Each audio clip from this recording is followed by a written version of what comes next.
Olá, estamos então na semana 7, aula Organização do Estado.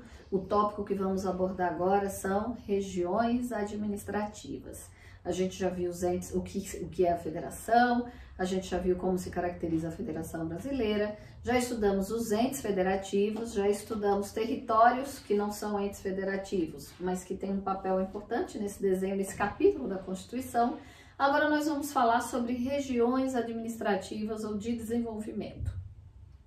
As regiões administrativas e de desenvolvimento, elas estão previstas no artigo 43 da Constituição Federal e ela fala o seguinte, que para efeitos administrativos, a União poderá articular sua ação em um mesmo complexo geoeconômico, social, visando o seu desenvolvimento e a redução das desigualdades regionais.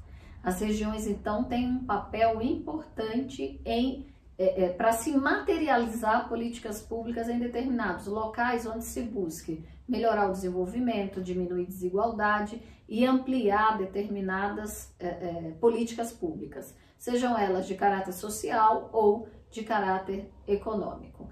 O professor José Afonso da Silva, ele fala que são formas especiais de organização administrativa do território. Então, a gente não está falando de um ente federativo, mas a gente está falando de algo que é destituído de competência legislativa, né? Porque ela não tem capacidade política, mas ela tem uma alta capacidade administrativa, de gestão, se bem desenhada e bem articulada. A Constituição fala que lei complementar disporá sobre as condições para a integração das regiões e desenvolvimento, a composição dos organismos regionais que executarão na forma da lei os planos regionais integrantes dos planos nacional de desenvolvimento. Vejam bem, quando a gente fala de regiões administrativas e regiões de desenvolvimento, inevitavelmente vem as 5 regiões do país na cabeça, né? Essa é uma divisão, é uma forma de apresentação das regiões que pode ocorrer, mas não é a única. O governo federal, ele pode, através de lei específica, criar regiões no intuito de desenvolver determinadas políticas de caráter social ou de caráter econômico. Essas regiões administrativas, elas têm a vantagem de criar incentivos regionais, né? Que exemplos que a gente poderia destacar? Igualdade de tarifas, fretes, seguros e outros itens de custo e preço de responsabilidade do poder público, juros favorecidos para financiamento de atividades prioritárias, isenções, reduções ou deferimento temporário de tributos federais para uma determinada área, prioridade para o aproveitamento econômico social de rios, massa de água. Então, vocês vejam que os temas que podem gerar a criação dessas regiões para que elas possam desenvolver determinados aspectos de uma política são bem ampliados. Então, além dessas regiões que acabamos de ver, existem outras regiões muito mais ligadas aí, não tanto à União, porque não tem a ver com o país inteiro, ou partes importantes do país, mas mais ligadas ao Estado e ao município, que são as regiões metropolitanas, aglomerações urbanas e micro-regiões, cada vez mais importantes também quando a gente pensa em políticas públicas de cidades limítrofes, de cidades em que a conexão é tão grande que não tem como pensar, por exemplo, em cuidar de enchentes em São Paulo sem que tenhamos que tratar disso também com o município de Guarulhos, com o município de Mogi. Então, são grupos, aglomerações de municípios que têm interesses comuns.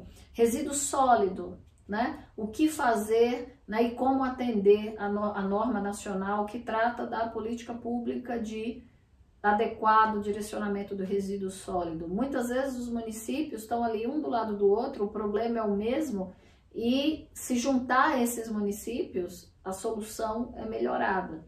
Então, muitas vezes isso acontece através de consórcios, que são contratos feitos entre os municípios, nos consórcios públicos. É uma relação contratual de direito administrativo, mas isso pode ser feito também a partir de uma ideia de aglomeração urbana, de micro-região, de região metropolitana, dependendo do arranjo físico, econômico e social que esses municípios se encontrem em si. Esse é um caminho. Então, Nessas regiões metropolitanas, a política de agrupamento dos municípios para a implementação de serviços públicos comuns, como saneamento básico, por exemplo, pode ser um caso, isso está previsto no artigo 25, parágrafo 3º da Constituição, que atribui aos estados competências para instituir regiões metropolitanas, aglomerações urbanas e micro-regiões, tudo dentro de um planejamento, de uma política, é óbvio.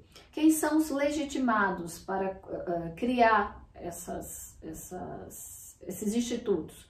Os estados-membros. Qual é o requisito formal para criar isso? Lei complementar da Assembleia Legislativa do Estado, né? Ou dos estados, se tiver envolvido mais de um. O requisito material para se criar esses institutos, o agrupamento de municípios limítrofes, então 2 ou mais municípios limítrofes. A finalidade, integrar a organização, o planejamento e a execução de funções públicas de interesse comum, seja de interesse de todos os municípios envolvidos. O interesse comum para o STF é o interesse que atenda a mais de um município, né?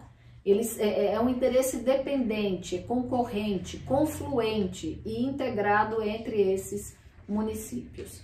A função pública de interesse comum, que é um conceito muito próprio dessa matéria, é a ação que é inserida, cuja realização por parte de um município isoladamente seja inviável ou cause impacto direto no município vizinho. Então, essa coisa precisa ser pensada juntas. E aí a gente fala de função pública de interesse comum. O que é, então, uma região metropolitana? Constitui-se de um conjunto de municípios cujas sedes se unem em certa continuidade urbana em torno de um município polo, tá? Que aí se cria a região metropolitana. Aglomerado urbano. Carecem de conceituação, mas de logo parece que trata de áreas urbanas sem um polo de atração urbana, mas essas áreas são cidades, sedes de municípios, como a Baixada Santista, por exemplo, em São Paulo, né? A gente fala bastante, Baixada Santista, é uma série de municípios que estão ali envolvidos. E as micro-regiões, elas formam-se de grupos de municípios limítrofes com certa homogeneidade, problemas administrativos comuns, cujas sedes não sejam unidas numa continuidade urbana. Ou seja, são regiões especiais definidas para fins administrativos. Isso, então, é competência do Estado. O complemento a essa norma constitucional está no Estatuto da Metrópole, que é a Lei 13.089 de 2015, e lá também há a conceituação e há a regulamentação desses institutos que podem ser criados pelos governadores. Temas que são bastante comuns nessas uniões e nessas cooperações, vamos chamar assim, dos municípios, transporte público, saneamento básico, meio ambiente, mobilidade urbana, moradia, né? Drenagem, está dentro do saneamento básico, a drenagem de águas pluviais. Então, todos esses temas, e também a questão do resíduo sólido, que está dentro do saneamento básico, todos esses temas são temas sistêmicos, que não adianta ser tratado em cada município de uma forma, mesmo porque desperdiça dinheiro. Quando cada município faz do jeito que entende adequado, há um desperdício importante de energia, de dinheiro, e perde-se a oportunidade de ter capital humano capacitado para cuidar de toda essa região. Há também um conceito interessante no direito constitucional, que é a chamada, que está lá no Estatuto da Cidade, que é a chamada governança interfederativa, que é o compartilhamento de responsabilidades e ações entre entes da federação em termos de organização, planejamento ou execução de funções públicas de interesse comum. É uma expressão muito interessante e que ela faz sentido a partir do momento em que a gente começa a pensar a gestão e a autonomia não como algo por si só, mas algo no sentido de ampliar a eficácia das políticas públicas. Né? Então, as regiões metropolitanas, as aglomerações urbanas e as micro-regiões não são dotadas de personalidade jurídica nem administrativa. E ela não cria um novo ente federativo. Por isso que a gente deixou aí para o finalzinho para apresentar para vocês. Ok? No próximo vídeo, então, nós falaremos sobre intervenção.